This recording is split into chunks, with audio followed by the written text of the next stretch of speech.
السلام علیکم ورحمۃ اللہ وبرکاتہ۔ امید کرتا ہوں کہ آپ سب خیریت سے ہوں گے۔ کافی دنوں کے بعد آپ سے ملاقات ہو رہی ہے۔ کچھ پریشانیاں تھیں، مجبوریاں تھیں، جس کی وجہ سے برابر ملنا نہیں ہوا، لیکن آج میں آپ حضرات کے سامنے کچھ ایسی باتیں لے کر آیا ہوں جس پہ ہمیں سوچنے کی ضرورت ہے، غور و فکر کرنے کی ضرورت ہے۔ تو ابھی سب کو پتہ ہے کہ ابھی ہم لوگ جو ہے یہ ایک ایسے دن کو سیلیبریٹ کیے ہیں، ایسے دن کو منائے ہیں جو سال میں ایک بار ہی آتا ہے اور بہت ہی متبرک دن ہے، اور اپنے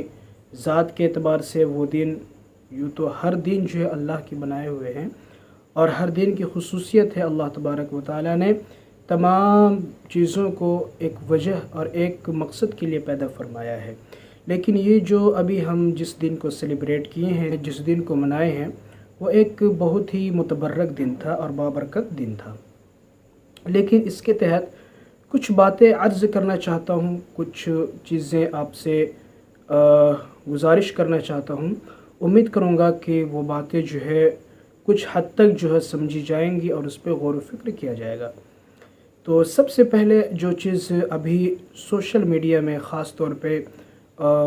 ہر طرح کے مکتب فکر کے لوگ ہیں اور طرح طرح کی جو ہے بیانات جاری کرتے رہتے ہیں، اس کے ریئیکشن اور ایکشن یہ سب ہوتا رہتا ہے۔ جہاں بہت سارے کام کیے جا رہے ہیں، دین کی خدمت انجام دی جا رہی ہے، وہیں بہت سارے مسائل بھی کھڑے کیے جا رہے ہیں۔ بہت سارے لوگ جو ہے اچھی باتیں بھی کرتے ہیں، تو بہت سارے لوگ جو ہے وہ نقص نکالتے ہیں، دین میں کمی نکالتے ہیں اور ایک دوسرے کی ٹانگ کھچائی کرتے ہوئے نظر آتے ہیں۔ یہ ساری چیزیں چلتی رہیں گی۔ اسی بیچ میں نے سوچا کہ آپ حضرات کے سامنے کچھ باتیں عرض کر دوں، شاید وہ باتیں آپ کے لیے جو ہے وہ ہیلپ فل ہو اور آپ جو ہے اس میں مزید اضافہ کے ساتھ آپ مشورہ بھی دے سکتے ہیں، اپنی رائے جو ہے کمنٹ میں ہمیں بتا سکتے ہیں۔ تو جس بات کو میں آپ حضرات کے سامنے وہ ذکر کرنا چاہتا ہوں وہ ہے ربیع الاول سے ہمیں کیا سیکھ لینی چاہیے، اور جو ہم نے عید میلاد النبی بنایا وہ اس کی حقیقت اور اس کی کیا حقیقت ہے، کیا حیثیت ہے۔ تو سب سے پہلے اگر ہم یہ دیکھیں، اس میں بہت ساری چیزیں ہیں۔ ایک تو یہ ہے کہ ربیع الاول ایک مہینہ ہے، اور اس میں جو ہے حضور صلی اللہ علیہ وسلم کی یوم ولادت بھی ہے، جس سے 12 ربیع الاول، اور اس میں ایک چیز یہ بھی ہے کہ حضور کی اسی مہینے میں وفات بھی ہوئی ہے۔ اور پھر یہ ہے کہ اس مہینے میں سیلیبریشن کرنا، جشن منانا، جلوس نکالنا، اسی طرح جلسہ کرنا، یا پھر اس طرح کی جو ہے پروگرام، یا پھر اور بھی جتنی ساری چیزیں ہیں، سبیلے لگانا، مٹھائیاں بانٹنا، یہ سب ساری چیزیں ہم اس کو جو ہے کچھ چیزوں میں اس کو ڈیوائیڈ کرتے ہیں، اور پہلے ہم شروع سے دیکھتے ہیں۔ تو پہلی چیز تو یہ ہے کہ اللہ تبارک و تعالی نے انسانوں کو جو پیدا کیا ہے، وہ ظاہر سی بات ہے انسانوں کو ایک مقصد سے پیدا کیا ہے، اور وہ مقصد ہے اپنی عبادت۔ اللہ تبارک و تعالی نے انسانوں کو یوں ہی پیدا صرف نہیں کیا ہے اور پیدا کر کے یوں ہی چھوڑ نہیں دیا ہے، بلکہ ایک مقصد رکھا ہے، اور وہ مقصد ہے کہ بندے جو ہیں، وہ انسان جو ہیں، وہ اپنے رب کی اطاعت کریں۔ اسی میں سے ایمان لانا بھی ہے، اور ایمان لا کر جو ہے اپنے رب کی اطاعت کرنا ہے۔ اور اس میں یہ چیز جو ہے کسی بھی مومن کے لیے یہ بات بالکل جو ہے کوئی نئی نہیں ہے اور انوکھی نہیں ہے کہ نبی کریم صلی اللہ علیہ وسلم کا آخری نبی ہونا، یہ جو ہے امت کے لیے، اس امت پر احسان ہے کہ نبی اکرم صلی اللہ علیہ وسلم کے ہم امتی ہیں، اور ہم خوش نصیب ہیں کہ اللہ تبارک و تعالی نے ہمیں نبی آخر الزماں صلی اللہ علیہ وسلم کی امتی بنا کر پیدا فرمایا۔ تو اس سے ہمیں خوشی ہوتی ہے، اور ہم سب مسلمانوں کو یہ خوشی ہوتی ہے کہ ہم وہ خوش قسمت لوگ ہیں، اور ان میں سے بھی ہمارا شمار ہوتا ہے جو نبی اکرم صلی اللہ علیہ وسلم کی امتی ہیں۔ ظاہر سی بات ہے اس سے پہلے آئے اور جن کی جو ہے ایک امت ہوئی، وہ سارے جو ہے زمانہ تھا، وہ ان کا زمانہ تھا، اور پھر اس طرح سے زمانہ چلتا گیا۔ نبی اکرم صلی اللہ علیہ وسلم بھی آخری نبی بنا کر بھیجے گئے، اور آپ کے بھی ایک امت ہوئی جو امت خیر امت کہلائی، بہترین امت کہلائی۔ اور اللہ تبارک و تعالی نے اس امت کو بہترین امت اس لیے بھی کہا ہے کیونکہ یہ امت کسی اور نبی کی نہیں بلکہ نبی اکرم صلی اللہ علیہ وسلم کی امت ہے۔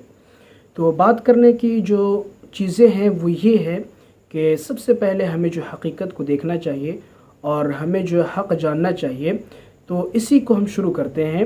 کہ ربیع الاول یہ تو ایک اسلامک مہینہ ہے، جس طرح سے دیگر مہینے ہیں اسی طرح سے ربیع الاول کا مہینہ ہے۔ ظاہر سی بات ہے، ربیع کے معنی ہوتے ہیں موسم بہار کے، اور چونکہ یہ فرسٹ ہوتا ہے ربیع، اسی لیے اس کو ربیع الاول کہا جاتا ہے۔ اب تاریخ میں حضور صلی اللہ علیہ وسلم کی پیدائش اس مہینے میں ہوئی، اس بات پر مورخین متفق ہیں، لیکن اختلاف کہاں ہے؟ اختلاف اس بات پہ ہے کہ کون سی تاریخ تھی جس میں آپ صلی اللہ علیہ وسلم کی ولادت ہوئی ہے۔ اس میں کئی حضرات یہ لکھتے ہیں کہ 8 ربیع الاول کو آپ کی ولادت ہوئی، کئی حضرات یہ لکھتے ہیں کہ 9 کو ہوئی، کئی حضرات 12 کو لکھتے ہیں، لیکن جمہور کا جو اصح قول ہے اور جس کو راجح قرار دیا گیا ہے وہ 8 تاریخ کو دیا گیا ہے۔ 12 ربیع الاول کی تاریخ یہ جو ہے عوام میں مشہور ہے، ایسا نہیں کہ اس کو ذکر کرنے والے علماء نہیں ہیں، بلکہ علامہ ابن کثیر نے 12 ربیع الاول کی تاریخ کو ذکر کیا ہے، لیکن جو جمہور کہتے ہیں وہ یہی کہتے ہیں کہ 8 ربیع الاول آپ صلی اللہ علیہ وسلم کی یوم ولادت ہے۔ اب یہاں پہ ایک بات تو یہ ہے، یہ بات تو کنفرم ہے کہ حضور صلی اللہ علیہ وسلم کی ولادت کی تاریخ میں اختلاف ہے۔ اگر 12 تاریخ کو مان بھی لیا جائے تو اس میں کوئی حرج نہیں، کیونکہ ایک روایت کے مطابق وہ بھی صحیح ہے اور ایک قول کے مطابق وہ بھی صحیح ہے۔ اب اس میں ایک اور چیز ہے، ایک ہے حضور صلی اللہ علیہ وسلم کا اس دنیا سے پردہ فرما جانا، اس دنیا سے وفات پا جانا، اس کی بھی تاریخ جو علماء نے ذکر کیا ہے اس میں بھی اختلاف ہے، لیکن جمہور کا یہ قول ہے کہ 12 ربیع الاول کو آپ کی وفات ہوئی۔ تو یہ دو چیزیں ہمارے سامنے کلیئر ہونی چاہیے، اور یہ دو چیزیں ہمارے سامنے جو ہے وہ بالکل جو ہے روز روشن کی طرح عیاں ہونی چاہیے کہ اس مہینے میں یہ دونوں چیزیں ہوئی ہیں، کہ آپ صلی اللہ علیہ وسلم کی ولادت اسی مہینے میں اور آپ صلی اللہ علیہ وسلم کی وفات اسی مہینے میں۔ اگر تاریخ کو بھی ادھر ادھر سے دیکھ لیا جائے تو 12 ربیع الاول کی تاریخ یہ آپ صلی اللہ علیہ وسلم کی یوم ولادت بھی ہے اور آپ صلی اللہ علیہ وسلم کی یوم وفات۔ اب یہاں پہ جو چیز سامنے آتی ہے وہ یہ ہے کہ جس دن آپ صلی اللہ علیہ وسلم کی وفات ہوئی، جس دن آپ صلی اللہ علیہ وسلم کی ولادت ہوئی، یاد رہے وفات سے مراد جو ہے یہاں پہ وفات دنیاوی ہے، یعنی کہ دنیا سے پردہ فرما دینا، ورنہ مسلمانوں کا عقیدہ ہے اور عقیدہ ہمارا ہے کہ نبی اکرم صلی اللہ علیہ وسلم اپنے قبر میں بالکل حیات زندگی کے طرح زندہ اور جاوید ہے۔ اللہ تبارک و تعالی نے نبیوں کو ایک خاص زندگی دی ہے اور حضور اکرم صلی اللہ علیہ وسلم کو الگ زندگی عطا کی ہے۔ کچھ لوگوں کو میری اس بات سے اعتراض ہو سکتا تھا، اس لیے میں نے کلیئر کر دیا۔ بہرحال اب اس میں آگے جو بات آتی ہے وہ یہ ہے کہ کیا کسی کے جنم دن یا کسی کے برتھ ڈے پہ خوشی منانا اسلام میں اس کا ثبوت ہے یا اسلام میں اس کی حقیقت ہے؟ بہت سارے لوگ یہ کہیں گے کہ ہمیں اس کا ثبوت دیکھنے کی کیا ضرورت ہے، پوری دنیا منا رہی ہے، ہر کوئی جو ہے اپنے بڑے بڑے لوگوں کو منا رہی ہے، اپنے ماننے والوں اپنے پیروکاروں کو منا رہی ہے، تو ہم کیوں نہیں منائیں گے؟ تو یہاں پہ یہ میٹر نہیں کرتا ہے کہ کون کیا کر رہا ہے، اگر سارے لوگ غلط کر رہے ہیں تو ہم بھی غلط کر رہے ہیں، یہ پھر وہی بات ہو گئی کہ سارے لوگ اندھے بن گئے تو ہم نے بھی چشمہ لگا لیا۔ یہ بالکل جو ہے کسی طرح کی بھی قابل قبول نہیں ہے۔ پہلی بات، اسلام میں کسی طرح کی بھی اس طرح کے سیلیبریشن کہ برتھ ڈے پہ سیلیبریشن منانا، خوشی منانا، خوشی کا اظہار کرنا، اس کا ثبوت کہیں بھی نہیں ملتا ہے۔ نہ ہی تو قرآن میں اس کا ثبوت ہے، نہ ہی تو صحیح احادیث میں ہے، اور نہ ہی تو صحابہ کی پوری زندگی میں ہے، نہ ہی تو تابع تابعین کی زندگی میں ہے، نہ ہی تو علماء فقہا کی زندگی میں ہے، نہ ہی تو بعد کے علماء کے اندر جو ہے یہ باتیں پائی گئی ہیں، نہ ہی تو کسی کتابوں میں یہ چیزیں مذکور ہیں۔ تو یہ بات تو سمجھ میں آ گئی کہ ولادت کے دن پر اسلام میں جشن منانا، خوشی کا اظہار کرنا، اس کا ثبوت کسی طرح بھی موجود نہیں ہے۔ اب یہاں پہ بات آئی کہ حضور کی ولادت، تو ہمیں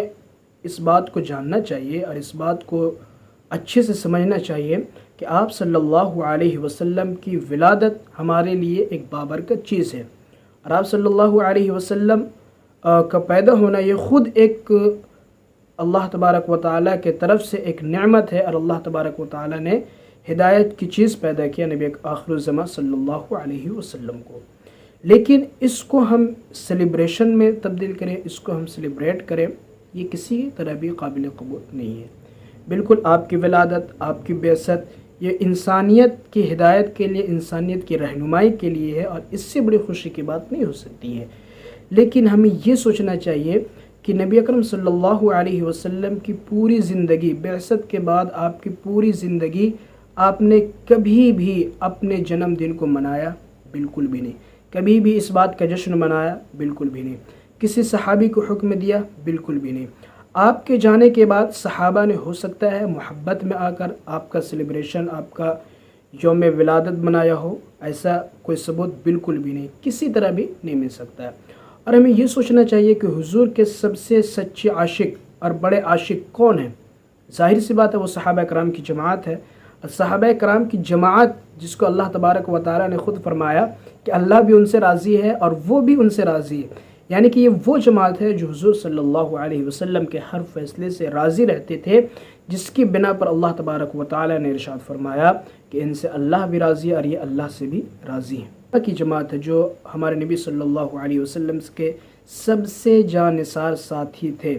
سب سے جانثار عاشق تھے۔ ان سے بڑا آج تک نبی کا کوئی بھی عاشق نہیں ہوا، نبی کا کوئی بھی بڑا محب پیدا نہیں ہوا۔ تو صحابہ کی انٹائر لائف اور پوری زندگی میں اگر ہم اس چیز کو دیکھتے ہیں تو ہمیں اس کا ثبوت کہیں بھی نہیں ملتا ہے۔ اب اگر آگے چلے تو علماء حدیث ہے، یا پھر جو اسی طرح ائمہ حضرات ہے، امام ابو حنیفہ رضی اللہ عنہ، اسی طرح امام احمد، امام شافعی، امام مالک، اور بھی جتنے امام آئے ائمہ حضرات، ان کی پوری زندگی میں اس بات کا کہیں بھی ثبوت نہیں ملتا ہے کہ آپ صلی اللہ علیہ وسلم کی یوم ولادت پر کسی طرح کی بھی خوشی منائی جائے اور کسی طرح کے بھی جشن کا انعقاد کیا جائے۔ اسی طرح آگے جو علماء ربانیین آتے گئے، علماء اہل حق آتے گئے، کہیں سے بھی کسی کا کوئی ثبوت نہیں ملتا ہے کہ آپ نے سیلیبریشن کیا ہو یا یوم ولادت کو منایا ہو۔ پھر آخر جو ہے ہم کیوں اس کو مناتے ہیں؟ اس میں بھی ایک بڑا سوال ہے، آیا کہ اس کا رواج کب ہوا اور کب سے شروع ہوا؟ تو کئی مورخین نے کئی وجہیں بتلائی ہے۔ بہت ساروں کا یہ بھی کہنا ہے کہ اس کی شروعات فاطمیوں کے دور سے ہوا ہے، ہو سکتا ہے، لیکن اس میں بھی کئی ساری باتیں ہیں، کئی جو ہے اختلافات ہیں۔ لیکن اگر یہ دیکھا جائے کہ بر صغیر میں اس کا ایجاد کب ہوا، تو اس کے بارے میں ایک مختصر سا میں نے آرٹیکل پڑھا تھا جس میں یہ ساری چیزیں ذکر تھی اور یہ ساری باتیں جو ہے موجود تھیں۔ دراصل راول پنڈی میں اس سے پچھلی والی صدی میں، یعنی کہ 19ویں صدی عیسوی کے بالکل شروعات میں ایک فساد ہوا جو مسلم اور سکھوں کے درمیان تھا۔ مسجد اور گردوارے کے شکل میں جو ہے اس طرح کا فساد شروع ہوا، اور شروع میں گردوارے کے پاس ہی مسجد نہیں تھی، تو پھر مسجد کی تعمیر کی گئی، اور مسجد تعمیر ہونے کے بعد جو ہے لوگوں میں کچھ انبن ہونے لگا، جس کی وجہ سے دونوں کمیونٹی کے درمیان جو ہے کچھ اختلافات رہنے لگے۔ اور اس وقت یہ ہوتا تھا کہ جب ان کے گرو یعنی کہ سکھوں کے میں جب جشن نکالا جاتا، جلسہ نکالا جاتا، تو جب مسجد سے گزر ہوتا تو مسلمان ان پر پھول برسایا کرتے تھے، سبیلے لگایا کرتے تھے اور مٹھائیاں بانٹا کرتے تھے۔ یہ ایک طرح سے خوشی کا اور بھائی چارگی کا اظہار کیا کرتے تھے۔ لیکن کچھ دنوں بعد ایسا ہوا کہ اس مسجد کے بغل میں ایک سنیما گھر کو بنایا گیا۔ تو سنیما گھر جب بننے لگا اور بن گیا تو اس پہ جو مسلمانوں نے اپوز کیا اور مسلمانوں نے سخت رد عمل پیش کیا، اور مسلمانوں نے اس کی جو ہے خلاف جا کر حکومت کو بھی چیلنج کیا کہ ہم یہاں پہ ہرگز جو ہے ایسا نہیں ہو سکتا ہے کہ یہاں پہ موسیقی بھی بجتے رہے، ناچ گانے بھی چلتے رہے اور ہم ادھر نماز پڑھتے رہیں۔ تو اس پر جو ہے لوگوں میں کافی تناؤ پیدا ہو گیا، اور اس وقت جو ہے جو انگریز حکومت تھی انہوں نے ایک فیصلہ دیا اور ایک مشورہ دیا کہ آپ ایسا کیوں نہیں کرتے ہیں کہ جس طرح یہ لوگ سکھ حضرات ہیں یہ اپنے جو ہے جلسہ اور جلوس دھوم دھام سے نکالتے ہیں، اس طرح بھی آپ کوئی ایک جلسہ نکالے جو بالکل دھوم دھام سے منایا جائے، جو بالکل اچھے سے منایا جائے، جس میں ایک چہل پہل ہو۔ اس وقت مسلمانوں نے اس تجویز کو قبول کیا، اور پھر جو ہے انہوں نے اگلے سال جو عید میلاد النبی یعنی کہ 12 تاریخ کو یہ طے کیا کہ ہم اس دن کو سیلیبریٹ کریں گے اور اچھے سے جلسہ نکالیں گے۔ اچھے سے جلسہ کریں گے اور جلوس کا انعقاد کریں گے۔ تو اس طرح سے یہ رواج پاتا گیا۔ جب اس کا فیصلہ کیا گیا تو علماء حق نے اپوز کیا، علماء حق نے منع کیا، انہوں نے نکر کیا کہ اگر یہ چیزیں ہم کرتے جائیں گے تو ایک زمانہ آئے گا کہ یہ ہمارا عقیدہ بن جائے گا اور ہمارے دین میں داخل ہو جائے گا، لہذا اس چیز کو کرنے سے روکا جائے۔ لیکن ہر بار کی طرح ہمارے اندر بھی یہ صفت ہے ہم لوگوں کے اندر کہ ہم جو ہے کسی چیز کو جب رائج کرتے ہیں تو ہم یہ نہیں سوچتے ہیں کہ پتہ نہیں یہ چیز ہمارے دین میں آگے کہیں دین بن کر داخل نہ ہو جائے۔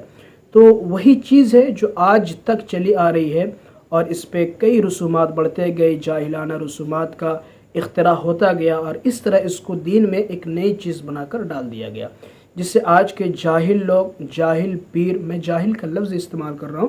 ظاہر سی بات ہے پڑھے لکھے لوگوں کو اس سے اعتراض نہیں ہونا چاہیے۔ جو جاہل ہیں یا جو اس نظریے کو رکھتے ہیں، جو اس طرح کے پیر ہیں، ان کو بالکل اعتراض کا حق ہے۔ جو یہ سمجھتے ہیں کہ یہ جشن اور اس طرح کے جلوس کا انعقاد کرنا، ڈھول باجے کا انعقاد کرنا، یہ بالکل جائز ہے، اور کچھ طبقہ یہ سمجھتی ہے کہ یہ تو عین ایمان ہے اور عین دین ہے۔ ان کو یہ معلوم ہونا چاہیے کہ یہ سراسر جہالت کے راستے پہ ہیں اور بالکل یہ اندھی تقلید ہے۔ میں علماء بریلوی حضرات سے بھی یہ کہنا چاہتا ہوں کہ ایسا بریلوی مسلک میں بالکل بھی نہیں ہے کہ آپ جو ہے عید میلاد النبی، یہ ہم سب قائل ہیں عید میلاد النبی کے، کہ نبی کریم صلی اللہ علیہ وسلم کی ولادت جس دن ہوئی وہ دن بھی، اور پوری زندگی، بلکہ ہماری پوری زندگی آپ صلی اللہ علیہ وسلم کے لیے وقف ہے، اور ہم سب جو ہے نبی کریم صلی اللہ علیہ وسلم کے ایز امتی اور ایز فالوور ہمیں چاہیے کہ آپ کی سیرت کو عام کریں اور آپ کی تاریخ کو عام کریں، آپ کی زندگی کو اپنائیں، سنت کو اپنائیں۔ یہی تو سنت ہے کہ آپ کی زندگی کے مطابق زندگی گزاری جائے۔ لیکن ہمیں ایک جلسے کی شکل میں، ایک جلوس کی شکل میں اس کو ضروری بنا کر دین میں داخل کرنا، اسلام ہمیں اس چیز کی اجازت نہیں دیتی ہے۔ اور حضور صلی اللہ علیہ وسلم سے محبت کرنا، ان کے بتائے ہوئے طریقے پر اور ان کے صحابہ کے بتائے ہوئے طریقے پر محبت کرنا، یہ تو عین عبادت ہے اور یہ ایمان کا تقاضا بھی ہے۔ لیکن حد سے تجاوز کرنا اور ایسی چیزوں کا داخل کرنا جس کا شریعت میں کوئی بھی وجود نہیں ہے، چاہے وہ گناہ کی چیز ہو یا مباح کی چیز ہو، یہ پھر بدعت ہو جاتی ہے۔ یعنی کہ شریعت میں اپنے سے نئی چیز کا پیدا کرنا جس کی جو ہے شریعت ہمیں اجازت نہیں دیتی ہے۔ تو ہمیں یہ چیز ہمیشہ جو ہے یاد رکھنی چاہیے کہ یہ بالکل جاہلانہ رسوم ہے، اور ایک رسوم چل پڑا ہے جس کو ہم سب کرتے چلے آ رہے ہیں۔ تو ایک چیز تو یہ ہے، اور ایک چیز یہ ہے کہ اگر اس دن جو ہے حضور صلی اللہ علیہ وسلم کی وفات کا دن ہے، یوم وفات ہے، جس سے آج بھی برا وفات کے دن کہا جاتا ہے، اور سرکاری اسکولوں میں بلکہ سرکاری محکمے میں اس دن چھٹی بھی رکھی جاتی ہے، کیونکہ نبی کریم صلی اللہ علیہ وسلم کی وفات کی تاریخ بھی یہی ہے۔ تو ذرا سوچیں ہم کس منہ سے ہم خوشی مناتے ہیں، بلکہ جب صحابہ کرام رضی اللہ عنہم اجمعین کو یہ خبر ملی کہ نبی کریم صلی اللہ علیہ وسلم اس دنیا سے پردہ فرما گئے ہیں، تو انہوں نے بے تحاشا اپنے آپ کو بے قابو کر لیا۔ وہ بے تحاشا رونے لگے، وہ بے تحاشا اپنے آپ کو پیٹنے لگے، کوسنے لگے، اور زمین پر گر گئے، بے ہوش ہو گئے۔ لیکن آج ہمارا حال یہ ہے کہ 12 ربیع الاول جو آپ صلی اللہ علیہ وسلم کی یوم وفات ہے، ہم اس دن ڈھول باجے کے ساتھ آپ صلی اللہ علیہ وسلم کا استقبال کرتے ہیں۔ یہ سوچنے کی بات ہے، یہ کوئی جو ہے بیان بازی یا پھر کسی طرح کے بھی جو ہے آپ کو یہ کہنے کا مطلب نہیں ہے، لیکن ہمیں سوچنا چاہیے، خصوصاً نوجوان طبقے کو سوچنا چاہیے کہ ہم کیا کر رہے ہیں اور ہمیں کیا کرنا چاہیے۔ ہمیں اچھی سیکھ لینی چاہیے، اچھی تعلیم لینی چاہیے، بلکہ یہ کرنا چاہیے کہ حضور صلی اللہ علیہ وسلم کی ولادت کے موقع پر جو آپ کے وفات کا دن بھی ہے، اس موقع پر آپ کی سیرت کو زیادہ سے زیادہ عام کیا جائے۔ صرف مسلمانوں میں نہیں بلکہ نان مسلمز کو بھی بتایا جائے کہ ہمارے حضور صلی اللہ علیہ وسلم کی سیرت کیا ہے، آپ کا طریقہ کیا ہے، آپ کا اخلاق کیا ہے، آپ کا کردار کیا ہے، آپ کی پوری زندگی کس نہج پر گزری ہے، سچائی کے ساتھ گزری ہے، امانت داری کے ساتھ گزری ہے، دیانت داری کے ساتھ گزری، آپ نے کبھی دروغ گوئی نہیں کی، آپ نے کبھی بھی کسی کو دھوکہ نہیں دیا، آپ نے کبھی بھی کسی کے ساتھ جو ہے برا نہیں کیا، آپ نے سب کے ساتھ اچھا سلوک قائم رکھا۔ یہ ساری چیزیں جو ہے ہمیں شیئر کرنے کی چیزیں ہیں، اور اس طرح سے ہم اسے سیلیبریٹ کر سکتے ہیں۔ لیکن ہم نے ایک جو ہے غیر چیز کو ہم نے جو ہے ضروری قرار دیا، ایک مباح چیز کو ہم نے بہت ہی ضروری سمجھا، اور اس حد کو بھی ہم نے جو ہے پار کر دیا۔ تو ہمیں چاہیے کہ اس بارے میں ہمیں سوچنا چاہیے، بلکہ اب تو کچھ ایسے بھی ڈیجیٹل پیر بھی دیکھنے کو مل گئے، ڈیجیٹل مولوی تو میں نہیں کہوں گا، مولوی کا لفظ بہت بڑا ہوتا ہے، مولوی اسکالر یا پھر عالم دین، یہ بہت بڑے القاب ہوتے ہیں، ہر ایک کو دینا یہ میری جو ہے صلاحیت کے اعتبار سے نہیں ہے، میں کسی کو نہیں کر سکتا ہوں۔ تو اس طرح کی جو پیر ہیں، جو بابا ہیں، جو ڈھونگی ہیں، وہ آپ صلی اللہ علیہ وسلم کے نام کے ساتھ کیک بنائے ہوئے ہیں اور کیک کو کٹ کر رہے ہیں اور کھا رہے ہیں، نعوذ باللہ۔ یہودیوں کے طریقے کو اور عیسائیوں کے طریقے کے ساتھ نبی کریم صلی اللہ علیہ وسلم کی ذات گرامی کو لکھنا، کریم صلی اللہ علیہ وسلم کو مشابہت دینا، یہ بالکل ہی زیبا نہیں دیتا ہے، اور بحیثیت مسلمان ہمیں اس چیز کو سمجھنا چاہیے،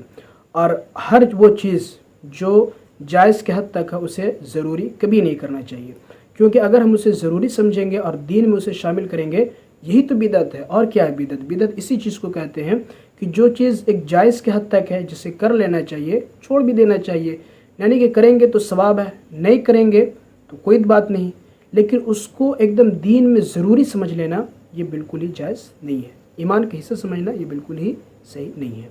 تو یہ ساری باتیں تھی جس سے ہو سکتا ہے کلیئر ہو گئی ہوں، اور بہت ساری باتیں ہوں گی جو آپ کو برا لگا ہو تو آپ مجھے کمنٹ میں اپنی رائے دے سکتے ہیں، اور کیا باتیں اچھی نہیں لگی وہ بھی آپ کہہ سکتے ہیں۔